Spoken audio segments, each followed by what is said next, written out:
Still rockin' after all these years. This is the story of my rock and roll butler. This is it, the show that started it all. Often imitated, but never equal. From San Francisco, USA, online since 2004. It's the one and only Rock and Roll Geek Show. With the original Rock and Roll Geek, Michael Butler.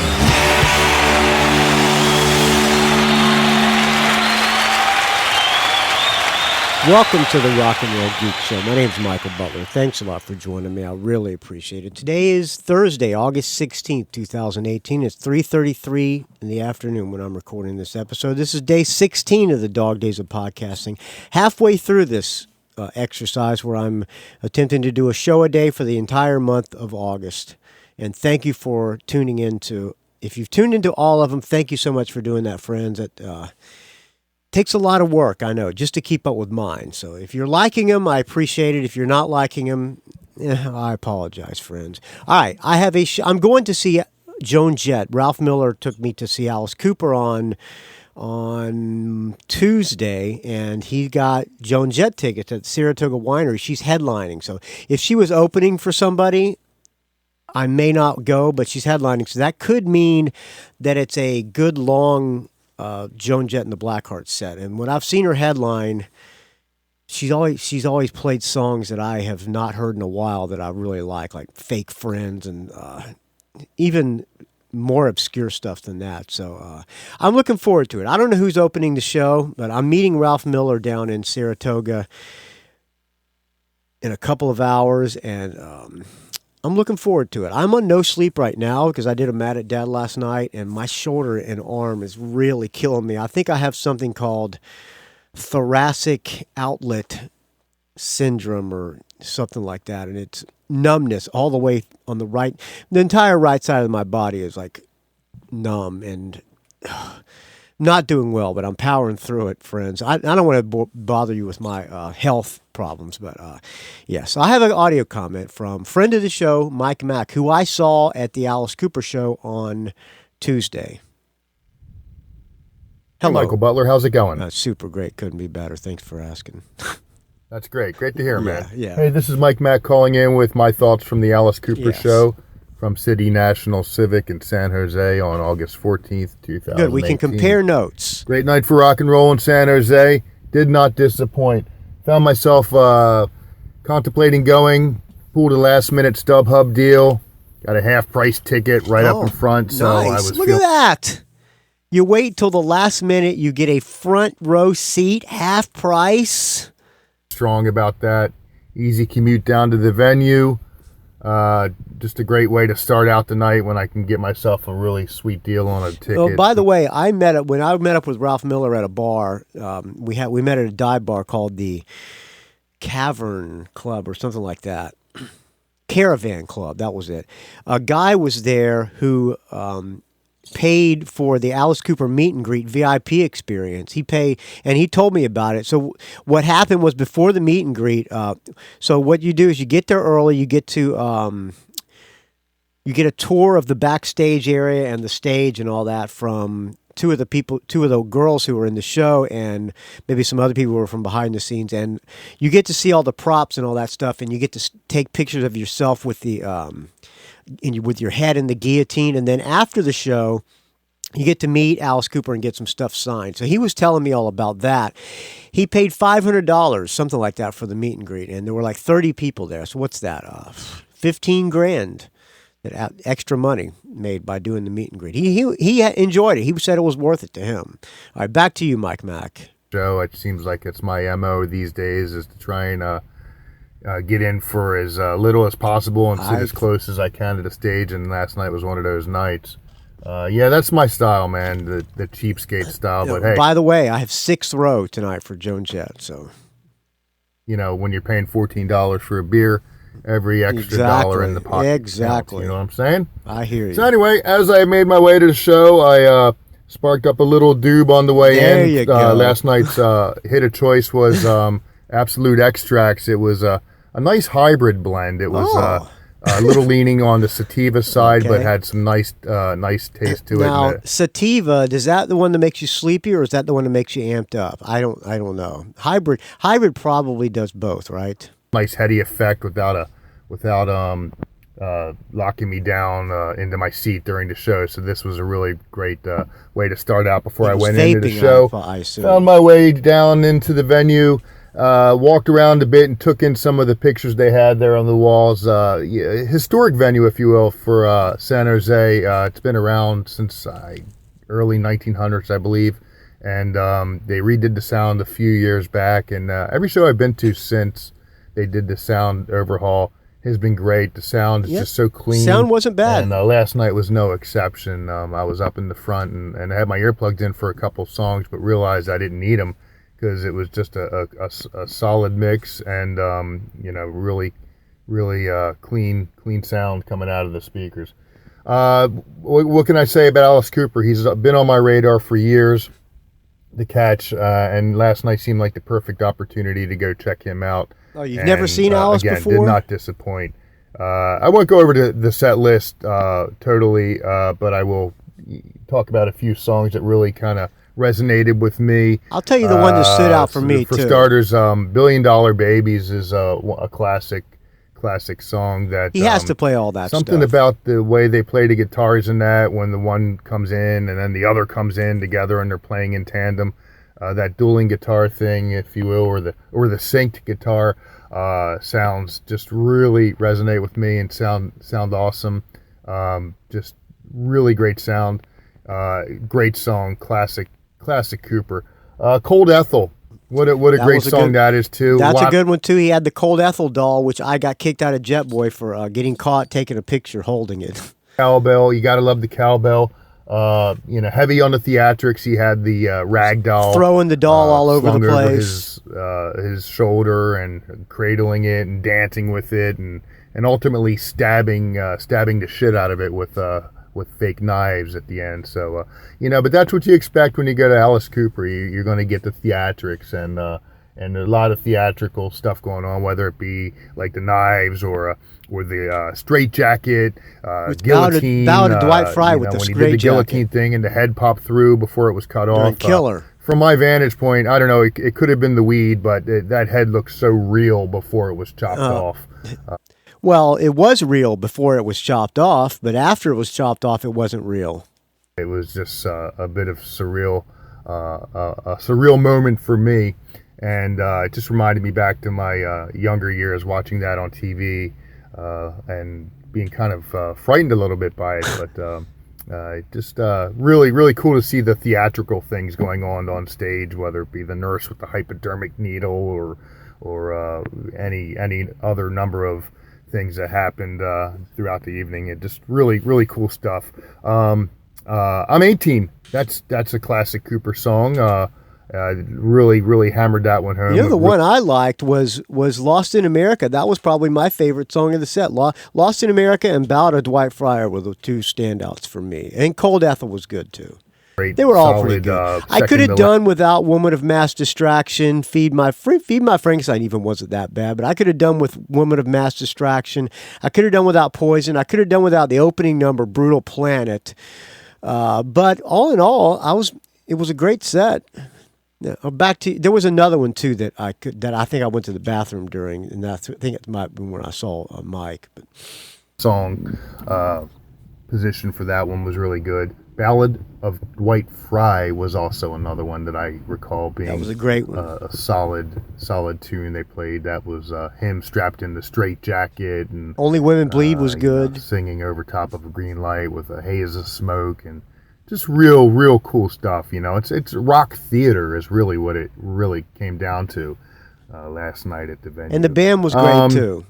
Many other songs to think about. There were some down points. By the way, there was no Orianthe sightings. It was Nita Strauss that played the show, and she looked like she was doing a fine job. I've got a pretty good sense of humor, but some songs like "Feed My Frankenstein" is just so cheesy that it is. Yeah. I had to cringe, and that was probably the good point to up and hit the head if I had to go, but I didn't, so I sat in my seat and kind of listen to him belt out those silly lyrics, and watch the giant Frankenstein come on stage after Alice hooked himself up to the electric chair and disappeared into a wall of smoke.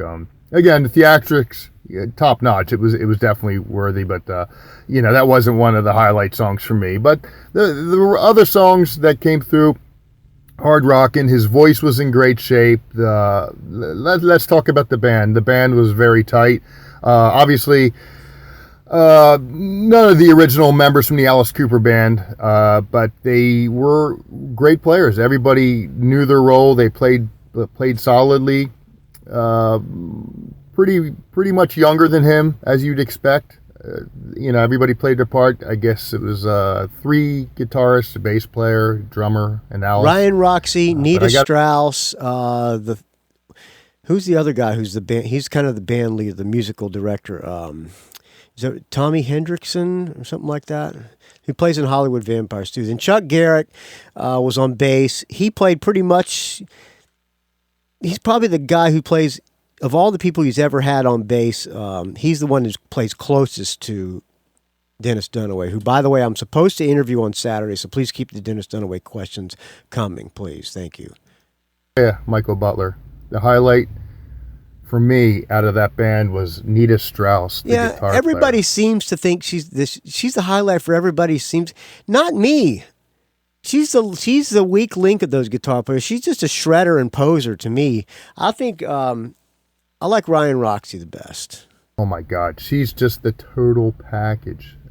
She can play. Yeah, she's cute. She's fun to watch. Nice to look at. Just an overall great.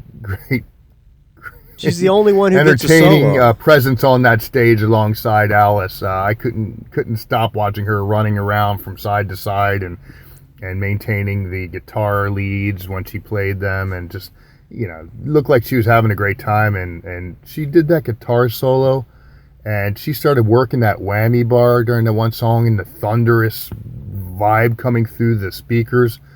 Oh man, Michael Butler, I was just... You're getting turned on. It was a moment. I was having a concert moment right there when she was up there doing that creepy solo. dude moment. Nita also plays with the Iron Maidens, which used is to. I don't think she does anymore. Female tribute band.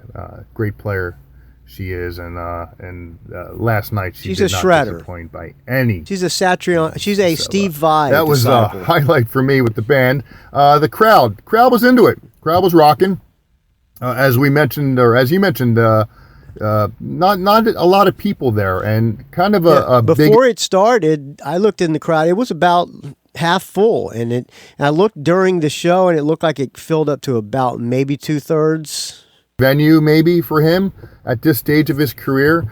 But it was what it was. I think about 2/3 full. Yeah, there you go. Respectable showing, but maybe a smaller venue might have been more well suited for him. People were into it, mostly dudes, I would say. I don't know, 75, 25 dudes. That's I don't right. know, maybe 50, 50. That's right. 60, No, 40. mostly I don't know mostly what your dudes. thoughts are on that. But, mostly dudes. Hey, it's all rock and roll. It's all good either way. This just reminded me after I was leaving last night. I was like, this has been the summer of classic rock heritage band concerts. I mean, I've get used going to down it, the 'cause list that's in the my way it mind is. of Jethro Tull. That's the way it is. I missed that one. And the Dead and Company, Yeah. and Roger Daltrey, and just all these bands that are coming through now. Yep, And I'm going to see Heritage having Band the tonight, opportunity Joan. to catch these classic artists while we still have them is definitely a positive thing that we have going on here. So I highly recommend people out there in rock and roll geek land that if you have the opportunity to see some of these shows, and Alice Cooper especially, And wait till the last day, and you might find a front row seat for half price. Little tech tip. I've learned my lesson in the past that if you've got a show on the radar and you're contemplating going, go for it, man. Don't miss out on it. You don't want to Life's too saddle short. yourself with concert regret. And last night I sure didn't. And You I'm could glad get thoracic outlet syndrome and not be able to move your entire right arm. Great show. Just a wonderful evening in San Jose.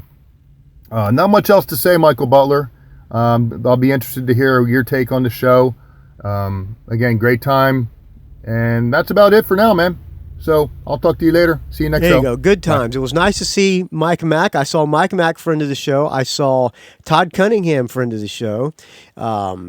Christopher Del Grande was there, but I did not see him. He said he saw me. Who else? I went with Ralph Miller, friend of the show. So there was 3 friends of the show that were there at least. All right. Well, there you go. Another Alice Cooper show review. Go see Alice Cooper if he comes to your town. It's a fun show. Yeah. All right. I'm going to close out with a song that was sent to me by... Well, it was not sent to me by Alex, Sleazy Rock and Roll from Bathroom Wall T-shirts and the maker of the Michael Butler clothing line. Go to ilovemichaelbutler.com and you can see all the Rock and Roll Geek clothes there. And if you use the code ILoveMichaelButler, you get free shipping anywhere in the world. He does Bathroom Wall T-shirts, a great T-shirt company. Well, he sent me an email asking me if I had ever heard this band called Massive Wagons, and I'd never heard of them. He said they're like a cross between Cheap Trick, Wild Hearts, Turbo Negro, and AC/DC. So I said, oh, sounds like it's right up my alley. And then next thing I know, Phil from the Paranoid Squirrel podcast sent me, or did not send me, because that would have just been wrong. He did not send me the entire Massive Wagons album called Full Nelson. So that's what I'm going to play for you now, a Massive Wagons song. It's called Back to the Stack, which is written about one of the guys in the band Status Quo. Great album. It's super catchy tunes top to bottom, which is right up my alley, and loud guitars. Before I do that, let me tell you how you can reach me. Go to rockandrollgeek.com is where you can find the show. Rockandrollgeek, what is it? rockandrollgeek@gmail.com is the email. Call in with a show review or whatever, or any kind of comment. Tell me I suck and you hope my arm falls off from thoracic outlet syndrome, to rockandrollgeek@gmail.com. Or you can call the comment line, but I'd rather you record it in your phone and email it to me. But the comment line is area code 706-621-ROCK. That's area code 706-621-7625. Find me on the Facebook, R&R Geek. Find me on the Twitter, R&R Geek. Find me on the Instagram, Rock and Roll Geek. Don't ask. All right. We will see you tomorrow with day 17. This month is just flying by with these dog days. I'm enjoying it. I hope you're enjoying listening to it as well, friends. All right, thank you for listening, and please keep the donations coming, because without your donations, this show would die a horrible, putrid, stench-filled, one-armed kind of death. All right, here's Massive Wagons. We will talk to you tomorrow, friends.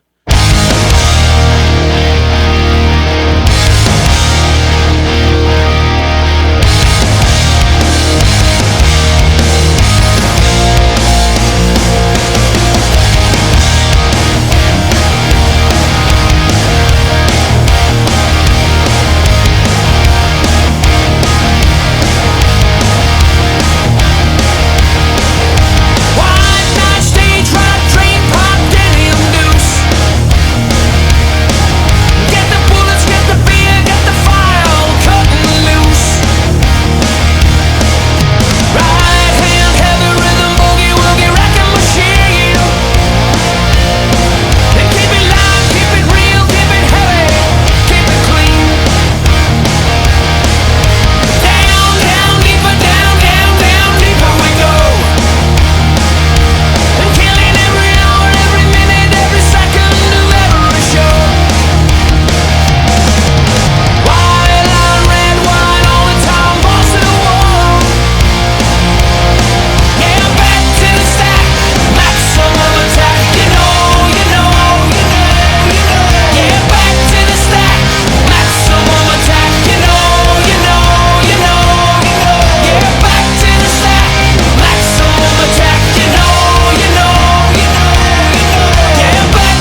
It's a rock and roll geek train wreck.